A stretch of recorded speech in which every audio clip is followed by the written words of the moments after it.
এই যে আপনি যে অটো রিক্সা চালান, অটো রিক্সা তো মেন রোডে ওঠা নিষেধ, বা মেন রোডে উঠলে আপনাদের দ্রুত গতির জন্য অনেক অ্যাক্সিডেন্ট, অনেক সমস্যার সম্মুখীন হয়। এ ব্যাপারে আপনি কি বলবেন?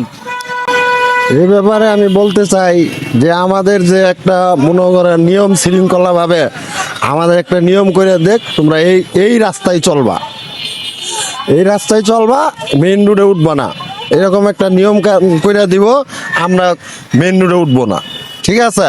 কিন্তু এটা না কইরা আমাদের পেটে লাত্তি মারা হয়।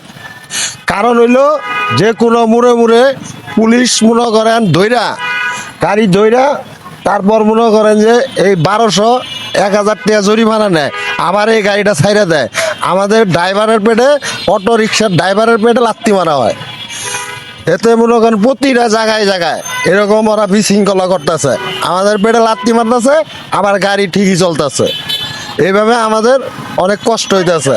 আমাদের আগের রুজি থেকে মনে করেন এখন আমরা অর্ধেক রুজি করতেছি, আমাদের ইনকাম নাই, অন্য চাকরি বাকরি করে খাবো, অন্য চাকরি নাই, তাইলে আমরা কোন রাস্তায় চলবো বলেন?